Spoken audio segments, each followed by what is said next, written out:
என்றும் நம் சிந்தனையில் மனக்கும். பேச்சு போட்டிக்கு நல்லதொரு அழைப்பு, போட்டிக்கு தரப்பட்டது நல்லதொரு தலைப்பு. என் பெயர் அனுமதி பத்மா. நான் 5ஆம் வகுப்பு படித்தேன்.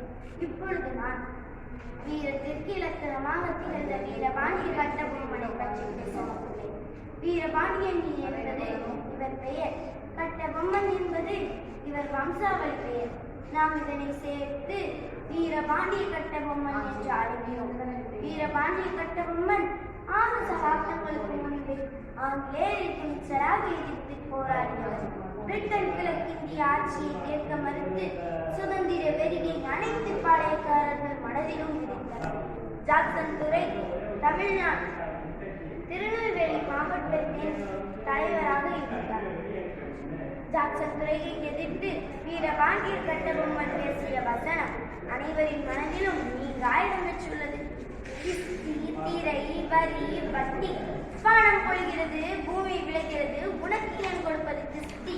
எங்களோடு வயலுக்கு வந்தாயா, ஏச்சம் இறைத்தாயா, நீர்ப்பாய்ச்சி நடுவரையில் நிறைய கண்டாயா, நாட்டு நட்டாயா, களை பறித்தாயா, கல்விவாழ் உழவனுக்கு கஞ்சு களையம் சுமந்தாயா, அங்கு கொஞ்சி விளையாடும் என் குல பெண்களுக்கு மஞ்சள் அரைத்து பணிபுரிந்தாயா?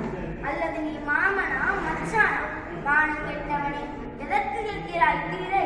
யாரை கேட்கிறாய் வரி? போரெடுத்து எனக்கு விற்கும் மேலை நாட்டு உழவர் கூட்டம் பரங்கியரின் உடலையும் போரடித்து தலைமை நெற்கதிர்களாக விட்டுவிடும் ஜாக்கிரதை. தமிழகத்தின் சிங்கம் என்று அழைக்கப்பட்டவர் வீரபாண்டிய கட்டபொம்மன்.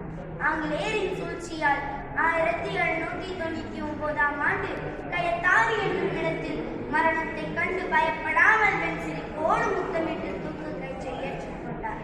வீரத்தை அகற்றிவிட்டோம் என்று ஆங்கிலேயர்கள் ஆணவம் கொண்டார்களே தவிர இதுவே அவர்களின் அழிவிற்கு அஸ்திபாரம் என்பதை பாவம் அவர்கள்